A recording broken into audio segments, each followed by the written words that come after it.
Hey, what is up everybody? My name is Paul Michael. Welcome to Challenge to Build. I want to welcome you back.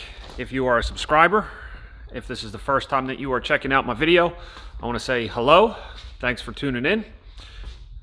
In today's video, it is all about number one on the punch list, shocks and mounts for the front. In the latest video that I posted, we took off, or I always say I took off the body and front fenders, got everything situated on the table, exposed the frame and the front suspension. And in the last time that I had the body on, I wasn't happy with how the front suspension was looking, so I ended up modifying it I think 2 or 3 times to finally get it in the final resting position as far as ride height. And in one of the last times that I had the welder running for the front suspension, I fully welded the upper shock mounts, which you do not want to do until you are fully satisfied with how your ride height is with the truck. I kind of jumped the gun, got excited, fully welded it. Not that it's a problem, but it just does make a little bit more work. So for today's video, it's all about the front shocks and mounts. I'm going to get this thing up on jack stands, take the tires off, and then break out the grinder, start cutting the mounts off. And by the end of this video, we'll have these shock mounts relocated and number one crossed off the list.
So now that I got the bracket cut off, I went ahead and ground down the frame with a 40 grit flap disc to clean it up and get it ready for the re-welding of the bracket.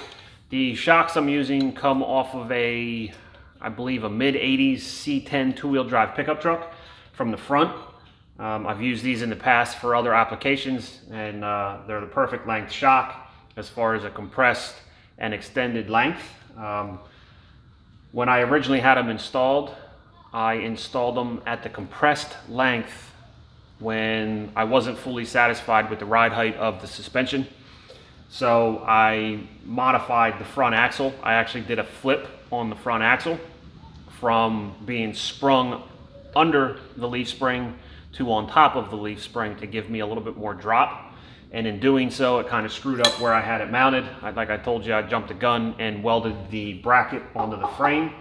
But I mean, it's pretty straightforward. It's just a matter of putting it back on the lower mount, and then rather than welding it to the side of the frame, all I'm going to do is weld it to the top of the frame, which gives me about 2 inches of still compressed length. So the truck is, the reason I put the jack stands under the axle is so that way everything is still at a compressed ride height, minus the body being on the truck. The body doesn't add too much weight to the front end. So right now the jack stands are under the axle. I have a compressed lower ride height, and then I still have about 2 inches of compression for the front shock once I weld it to the top of the frame rail. So that'll give me enough compression plus ride compression going over bumps and different stuff like that. So I'm going to get the welder set up. We're going to get these tacked into position. I'll show you how I have the lower mount after we get them welded in. And then once we get the shocks mounted, it's a matter of repeating the same process on the passenger side. And at the end of all this, we'll scratch it off the list and move on to another number.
So there's the finished mount on the driver's side.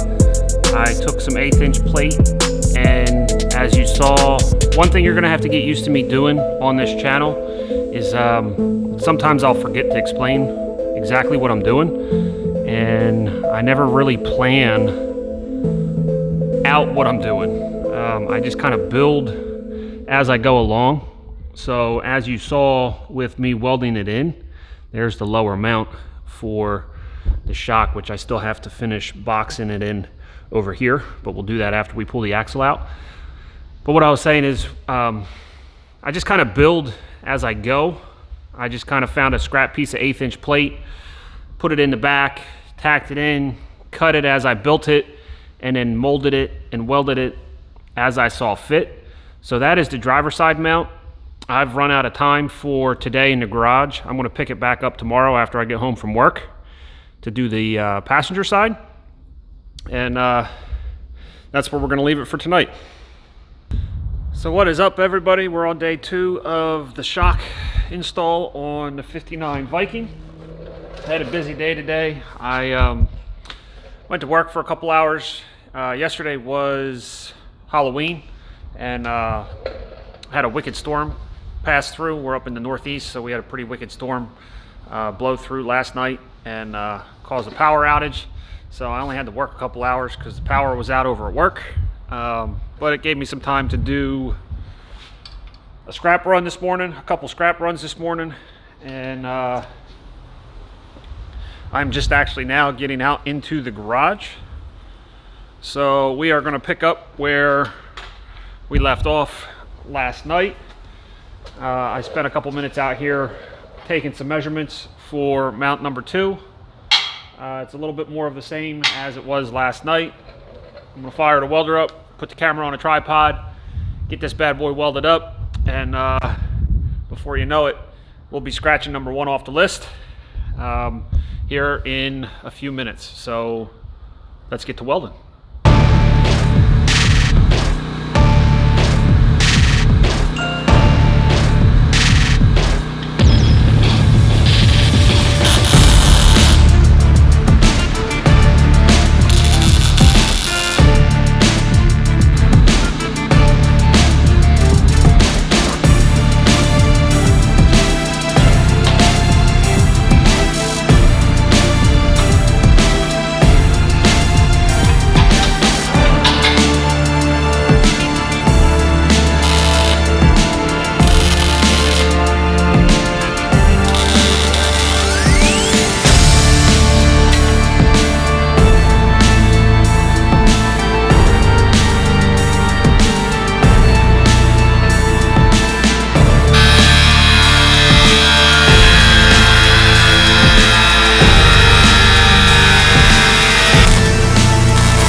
Alright, so there we have it. We have 1 shock mount. Trying to be the count from Sesame Street. I don't think it worked. But we got 1 shock mount over here. Or was that Cookie Monster? 2 shock mounts over here. You can tell I'm raising a bunch of kids if I'm thinking about Sesame Street or Cookie Monster or whatever like that. What a difference in the weather from yesterday to today. I mean, it was probably 65 degrees and sunny out yesterday, just before the storm came through. And today, it's, I don't know, it's probably 35 degrees. I'm actually kind of cold. I have to start thinking about insulating the garage and getting some heat in here so I can continue working and filming Challenge to Build. So that wraps up today's video. If you've enjoyed this video, give me a thumbs up. If you didn't enjoy this video, give me a thumbs down. Either way, if you're at this point, that means you watched the whole video. For that, I thank you. And to end this episode out, if you've been following along in the build series, you'll know that I have my punch list. And if it's not fun building the truck, then it's a whole lot of fun scratching stuff off a list. You list makers out there, you know what I'm talking about. So, front shock mounts, number 1. That's another one off the list. I want to say thank you for hanging out with me, watching me install the shocks. In the next video, I think we will tackle removing the front axle and welding and finish welding the front axle. And with that, make somebody question why you're doing it that way, or you're going to do what mentality. My name is Paul Michael. This is Challenge to Build. I'll see you in the next video.